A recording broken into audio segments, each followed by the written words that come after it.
Okay, so today I will talk about barriers to meditation. The first barrier is that we often don't know what meditation is. Society doesn't really address it, and it's mysterious in nature. Maybe we have images of people sitting with their eyes closed, yet what they are doing seems unknown. Maybe there are ideas that meditation is only for monks, people living in nature, that it takes a lifetime of dedication to make any progress.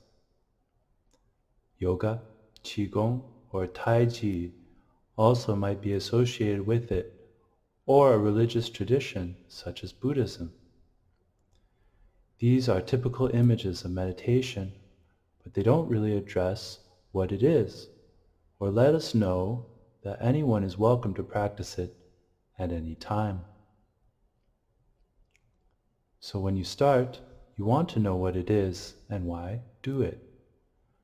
Words give us some clue to what it is, yet in order to understand it more fully, you simply have to do it. Over time, you get a sense of what it is, and then you just know. Even if it is still abstract, and even if you don't know where it will lead. We also get a sense of its usefulness more tangibly, as outcomes start to appear. So different meditation types suit different people. Exploration is often needed to find a practice that is right, and may involve combining practices or even letting techniques arrive on their own. Being open is essential to this, and to begin to be more the master of your own spiritual path, finding what is practical for you and for your own advancement. Okay? So barriers also exist for many within the basic techniques.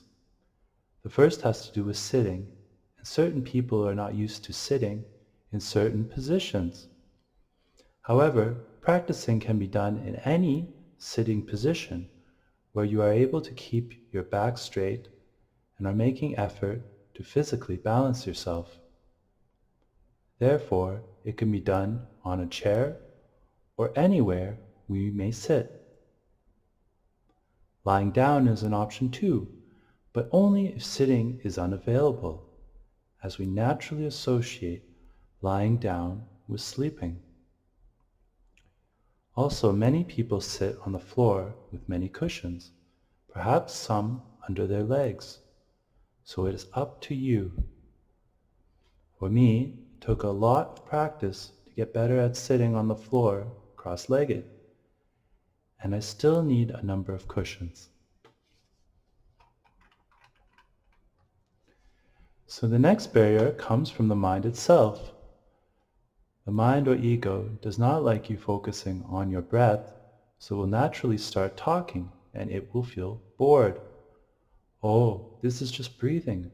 We do this every day. We do this all the time. There's much more important things to do. The mind doesn't understand what you're doing, or it feels threatened because you're letting go of it. So it wants to keep talking to you and to remind you that it's there, about your own survival, who you are, and what everything is or should be. The mind seems like it is endlessly talking and does not want to stop. Many people have trouble with this, and it seems overwhelming at first to let go of this talking or to become aware of it. We've done it for so long, and it is our habit. Also, people believe the talking is actually who they are. So by letting it go, it appears that we are letting go of who we are, which is simply not the case. The mind will always want to talk. Even masters can't get away from this entirely. For myself, when I started, it was very challenging, yet it gradually got easier, and I could start doing it more often and with less effort. So initially, challenges may seem overwhelming, yet by gradually working at them in smaller steps, they become easier to overcome and to manage. So meditation, like anything, is a learning process. In swimming, often you put your feet in the shallow end first, and then slowly get into the water. When you have learned much in the shallow end, you move to the deep end. Once in the deep end and comfortable, without somebody there, we can be there on our own and continue working. We can even learn to dive into it very quickly. So like a lot of things we learn, we need to take our own steps and to go at a pace that's healthy for us. Some people might feel ready to start off in the deep end, and this is fine too, as long as they are comfortable with what they are facing. Because everyone is different, there's no recipe for spiritual advancement. The recipe is in the moment and is up to you. Also, you will get better at it over time. Another barrier is thinking that the spiritual path or enlightenment is something that can be done quickly and gotten over with right away, like getting a tooth pulled. If your body and your being are a room, for example, and there are many lights, different lights will slowly turn on, and other ones might turn on faster. The turning on of lights, or spiritual journey, is ongoing.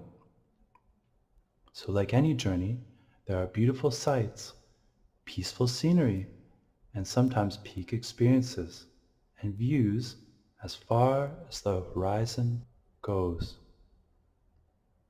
However, there are also times of simple travel from spot to spot, needed times of rest, and times of going through the rain, wind, fog, and dark valleys. Troubling thoughts, feelings, or mental cloudiness may arise. You may find yourself in a dark night or in several. However, once these are taken on and left behind, we emerge back into fresh air, sunny surroundings, tranquility, and may live for a while at beautiful peaks, which become, over time, preferred places of being. So all these barriers, like many challenges in life, can be overcome with awareness. If you are aware, then you can say, okay, I understand why this is difficult, and I don't want to give up because I can accept these aspects, and I'm able to work through them or make changes. Over time, the practice of meditation becomes more and more familiar and automatic.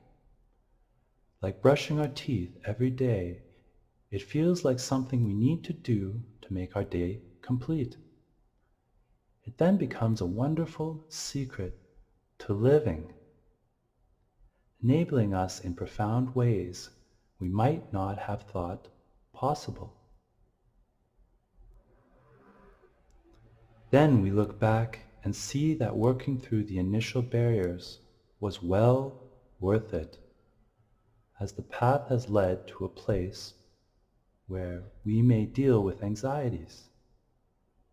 We are more peaceful, content, doing meaningful things, surrounded by loving people, and ready to take on even greater challenges, simply living as our authentic selves. So then you feel free, more fully in the moment, and more with the universe completely.